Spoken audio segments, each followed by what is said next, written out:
Com isso, vamos à nossa entrevista com o Otaviano Canuto, que é ex-vice-presidente do Banco Mundial. O Otaviano já está aqui conosco. Otaviano, muito obrigada pela sua participação. Queria uma leitura, sua primeira percepção, assim, a quente ainda dessa reunião Lula e Trump, e se foi uma frustração não ter já o anúncio dessa trégua tarifária, ou se você acha que é normal, é usual, está dentro do esperado para esse tipo de encontro. Perfeito. É um prazer estar aqui de volta contigo, Amanda. Não, eu não acho que tenha sido frustrante. Não seria o usual ter qualquer tipo de anúncio em detalhe sem que os times tenham sentado e feito reuniões. E não seria lá na Malásia, provavelmente isso vai acontecer ao longo dessa semana ou da próxima, né? Porque o diabo mora nos detalhes. Mas o sentido e a direção ficaram claríssimos. Já tinha sido uma mudança muito grande aquilo que aconteceu durante a Assembleia Geral da ONU, né? Ali foi um sinal, e isso confirmado nesse encontro bilateral entre os dois. Escuta, é preciso ter as expectativas no devido lugar. Eu acho que em termos de tarifas, o que vai estar em jogo são os 40% adicionais em relação à taxa básica, 10%, certo? Da tarifa recíproca básica de 10%, e que o Trump estabeleceu especificamente sobre o Brasil, acompanhada daquela carta, onde não havia uma pauta econômica, só tinha lá aquela demanda completamente,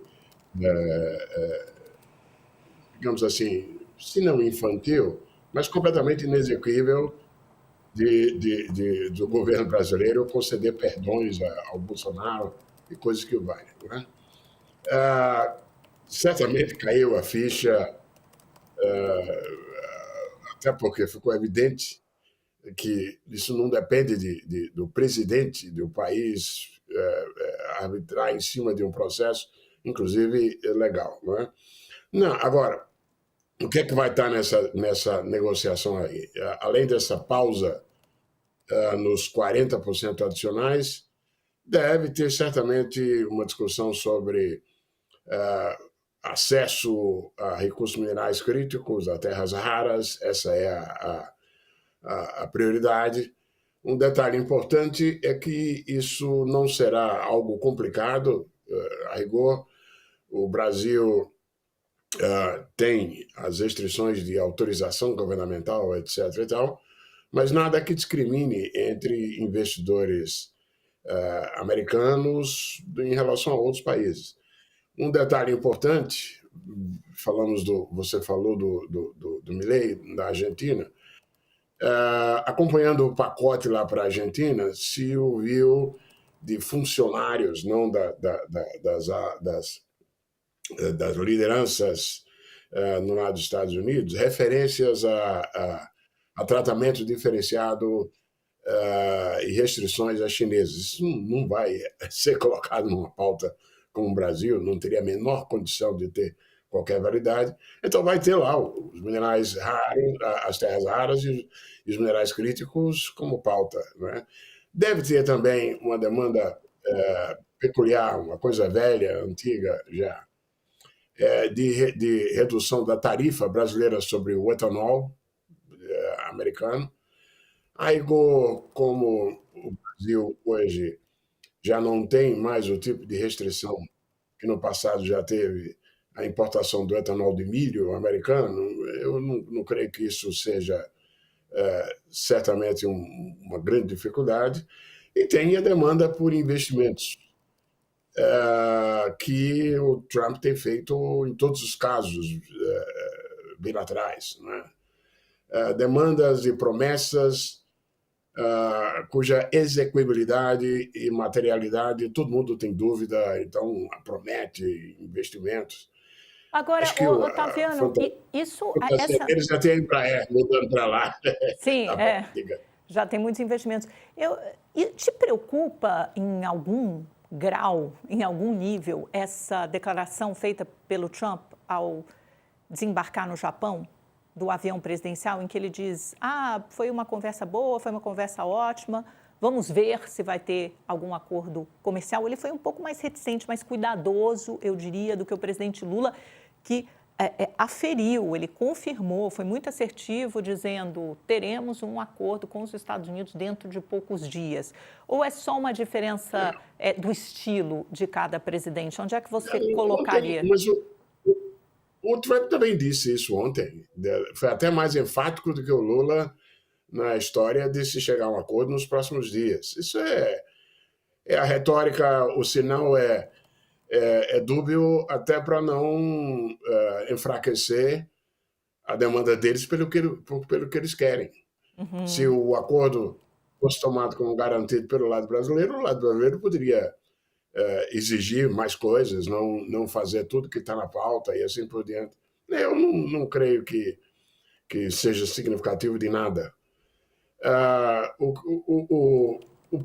principal coisa foi a eliminação da pauta de negociação daquele conteúdo estritamente não econômico que estava presente lá na carta dele. Entendi.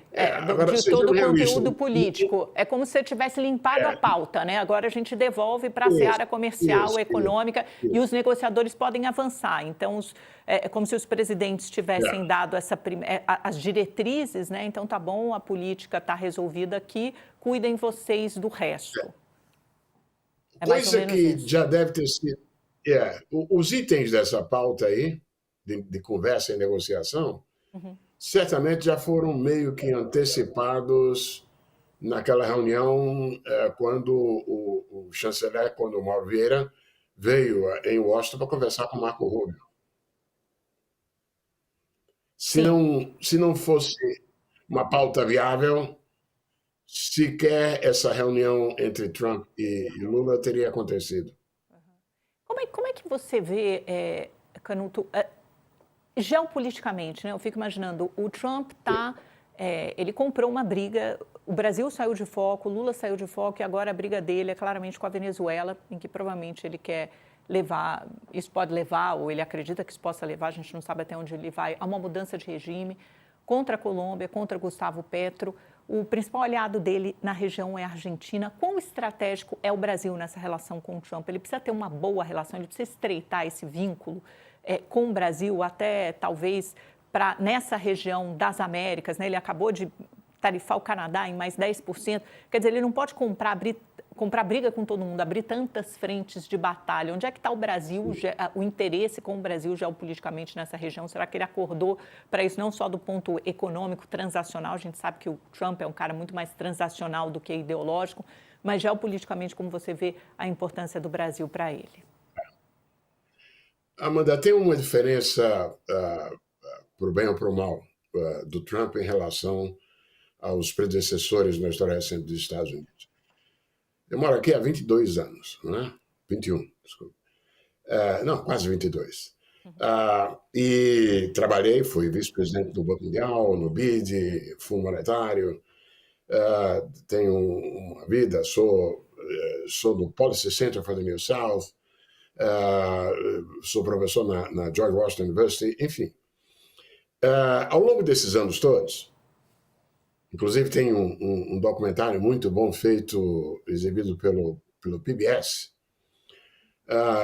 em que mostrando o seguinte: os americanos dos dois partidos falando para a América Latina a coisa, olha, cuidado com esses chineses, chineses querem botar você numa armadilha de dívida, etc. e tal, não pega esse dinheiro, etc. e tal. E a resposta consistente do lado latino-americano, nesse documentário do PBS, aparecem Lula, Fernando Henrique Cardoso, até o Bolsonaro aparece. Enfim, toda a resposta dos latino-americanos sempre foi: escuta, tá bom, a gente te escuta, mas o que é que você põe na mesa? O que é que você põe no lugar, né? Um clamor para uma atitude mais proativa, como já teve no passado, de investimentos, de disposição a ajudar financeiramente a fazer operações e assim por diante. A atitude do Trump, os europeus e americanos cruzaram os braços enquanto, por exemplo, os chineses montaram uma estrutura em escala global, mapeando recursos minerais críticos, estando presentes na produção, em alguns casos, mas principalmente concentrando o refino desses minerais críticos. Eles viram melhor na frente. Ora, numa transição energética em que a gente sai de combustíveis fósseis e aumenta a demanda brutal, a necessidade, não apenas por questões energéticas, mas também de militares e assim por diante, para usos militares. Os minerais críticos refinados e assim por diante, os chineses foram, os americanos não. A atitude em relação a isso mudou com o Trump. O Trump, não é por acaso, quando ele falou em Groenlândia, comprar a Groenlândia, ali não é só um negócio de logística, não. Ali tem acesso a esses minerais críticos e terras raras. Ele meteu a Ucrânia, na conversa com a Ucrânia, a ideia de amarrar recursos americanos, a ajuda na guerra militar, a acesso especial. Então, a atitude mudou, em termos de ser mais... Bom, a participação acionária do governo americano em empresas. Eu acho que essa é uma diferença grande, de um ponto de vista de atitude, de proatividade dos Estados Unidos em relação à produção e ao acesso a minerais críticos e terras raras. Agora, E o Brasil tem que...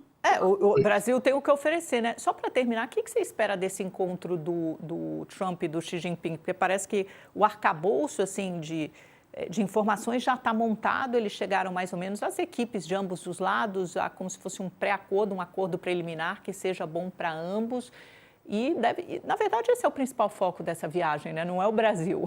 Para a gente, são os Estados Unidos, mas para Trump, sinceramente, eu acho que os sinais são bem parecidos. Importa. Mas os sinais são bem parecidos.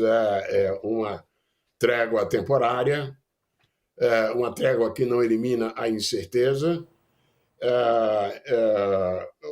as terras raras como, digamos, o novo campo de batalha. E isso, olha, no primeiro Trump, quando o Trump iniciou aquela primeira guerra comercial com a China, a primeira coisa que os chineses fizeram naquela época foi acenar com as terras raras, né?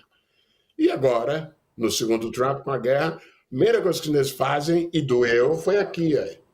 E, aliás, não foi por acaso que as reações do lado americano para baixar a bola, etc. e tal, vieram depois de momentos em que os chineses usaram as terras raras como arma.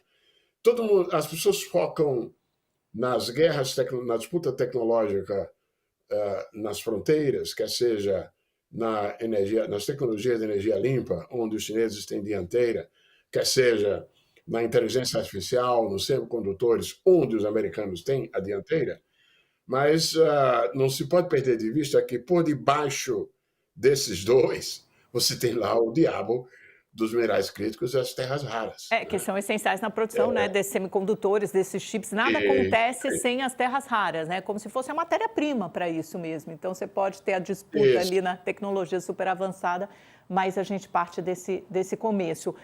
Otaviano, infelizmente, vou precisar encerrar a entrevista.